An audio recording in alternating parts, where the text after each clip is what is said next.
Stephen Hawking, the renowned theoretical physicist, made a bold and controversial claim in his final book. He argued that the universe did not require a creator to exist. This statement sent ripples through both the scientific and philosophical communities, challenging long-held assumptions about the origins of everything we know. Hawking's reasoning was that because there is a law such as gravity, the universe can and will create itself from nothing. In his view, the laws of physics are so powerful and all-encompassing that they can bring about existence without any external cause or intervention. This idea, while striking and imaginative, demands careful scrutiny and a willingness to question even our most basic intuitions. Can a universe truly create itself from nothing?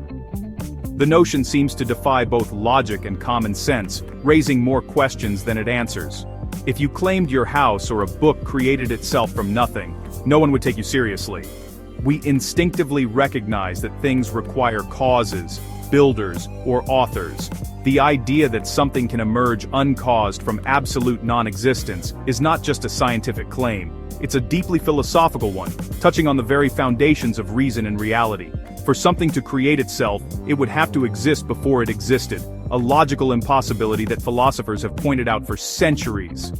To create, an entity must first be. It cannot act if it does not exist. This is a basic principle that underlies all rational thought and scientific investigation. So, to say the universe created itself is to say it existed and did not exist at the same time, a paradox that undermines the very logic it relies on. This is not a minor flaw, it's a breakdown in basic reason, a contradiction that cannot simply be brushed aside. Hawking's proposal is at the heart of his atheistic worldview, but it is built on questionable logic and assumptions that deserve to be challenged.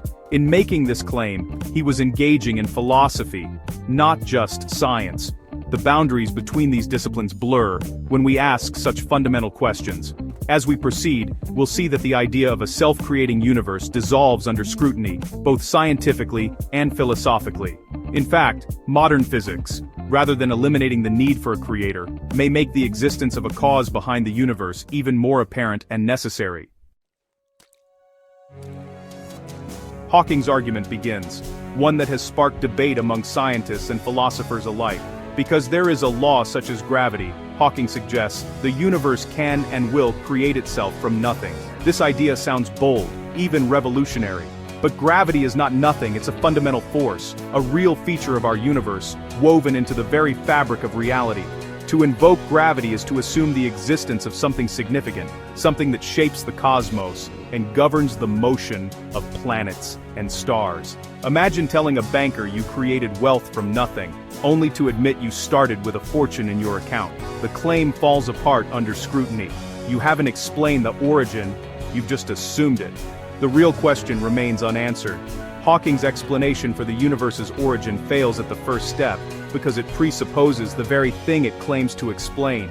He starts with a physical law and describes what follows, but not how anything comes from true nothingness. The leap from nothing to something is left unexplained. Laws like gravity are descriptions of regularities within an existing universe.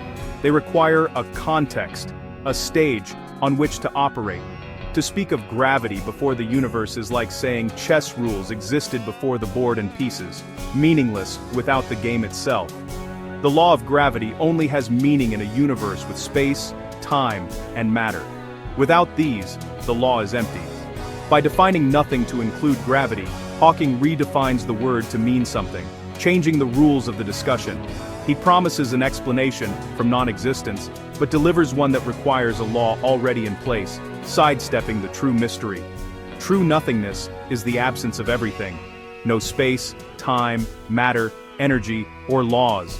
It is a state beyond imagination. Hawking's nothing is a quantum vacuum, not an absolute void. Even a vacuum is something, not nothing at all. This is a central flaw in his argument, a confusion between nothing and something, leaving the ultimate origin of the universe unresolved. Hawking's thesis that the universe could create itself is logically incoherent. The principle of causality, every effect must have a cause, is foundational to reason and science. Something cannot cause itself, it would have to exist before it existed. Consider a jet engine. It cannot manufacture itself because it does not yet exist. The universe, vastly more complex, cannot will itself into being. This is the classic pulling oneself up by one's own bootstraps fallacy. The universe cannot be both the agent and the thing that needs to be originated. This is not a religious argument, but a philosophical one rooted in reason. Hawking invokes quantum mechanics, but quantum fluctuations occur within a pre-existing framework. The quantum vacuum is not nothing, it's a structured physical reality. Even at the quantum level, something does not come from nothing. To claim otherwise abandons the logic that makes science possible. The idea of self-creation is fundamentally irrational. Hawking treats scientific laws as if they are creative forces, but this is a category error. He suggests that these laws have the power to bring the universe into existence, but this is a fundamental misunderstanding. Scientific laws describe patterns in nature. They do not bring things into existence. They are observations of how things behave under certain conditions. The law of arithmetic, for example, describes how numbers relate, but it doesn't create money in your account. It simply explains the relationships between numbers. Similarly, Newton's law of gravitation describes how objects interact, but it didn't create the apple or the earth. It merely describes the force that acts between them. Laws are intellectual constructs, formulas we use to model reality. They help us understand the world, but they are not the world itself. To grant them creative power is to mistake the description for the thing itself. It's like confusing a map with the territory it represents. It's like thinking a blueprint builds a house. The blueprint is a guide, not the builder. This confusion is central to the materialist worldview, which tries to remove the need for a creator by imbuing laws with agency. It overlooks the necessity of an underlying cause. But laws themselves require explanation. Why do they exist, and why are they so elegant? What is the source of their order and precision? The laws describe the cosmic dance, but not the existence of the dancers or the music. They outline the performance, but not the performers. That points beyond science, to a lawgiver, a source that transcends the laws themselves. The universe's order and intelligibility suggest a rational source, a mind behind the cosmos. Laws describe, but they do not create. They are the language of the universe, not its author. Faced with the universe's fine-tuning, some materialists invoke the multiverse, countless universes, each with different laws. We just happen to live in the one where life is possible. This isn't a scientific theory, it's a metaphysical hypothesis. There's no direct evidence for other universes, they're beyond observation or testing. The multiverse is an attempt to explain away fine-tuning by multiplying chances. It's faith in blind chance, not evidence. Like the infinite monkeys typing Shakespeare, it's mathematically possible, but not a rational explanation for order and meaning. Our universe is coherent, governed by elegant laws, and fine-tuned for life.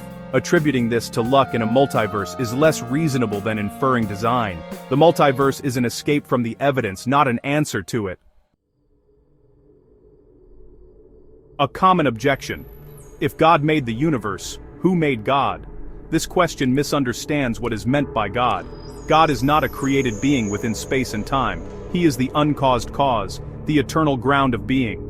Asking who made God is like asking, what's north of the North Pole? It's a category error. Everything in the universe is contingent, depending on something else. The universe itself had a beginning and is contingent. A chain of contingent things must ultimately rest on something necessary and self-existent. This necessary being is what we call God. The real choice is not between a universe from nothing and a God who was made, but between a logical absurdity and an eternal, uncaused creator. The question who made God fails to grasp the nature of the explanation. The existence of a contingent universe points to a necessary source. The idea that science and faith are at war is a modern myth. In reality, modern science was born in a culture steeped in the Christian worldview. Pioneers like Kepler, 1 second gap, Galileo, 1 second gap, Newton, 1 second gap, and Boyle, 1 second gap, were devout believers. They saw science as exploring God's creation, not challenging it. They expected to find order in nature because they believed in a rational creator. Kepler called his work thinking God's thoughts after him. Newton saw his discoveries as revealing God's ongoing governance. The more they understood the universe, the more they admired its creator. The belief in a rational creator was the engine that drove science forward. Science and faith, historically, have been partners in the search for truth. Hawking's claims of a self-creating universe are built on contradictions. They redefine nothing, propose the impossible, and mistake descriptions for causes. The multiverse is a metaphysical escape, not a scientific solution. In contrast, the idea of a creator is logically robust and intellectually satisfying. An eternal, uncaused, intelligent being explains the universe, its laws, fine-tuning, and the code of life. This is not a god of the gaps, but a god of the whole show, suggested by what we do know. The founders of science saw no conflict between faith and reason. Miracles are not violations of law, but the lawgiver acting within creation. Belief in God is not blind faith. It is grounded in reason and evidence. We can accept celebrity claims or think for ourselves, following the evidence. Logic, cosmology, and physics point not to a grand illusion, but to a grand designer. The rational conclusion is that in the beginning, God created the heavens and the earth.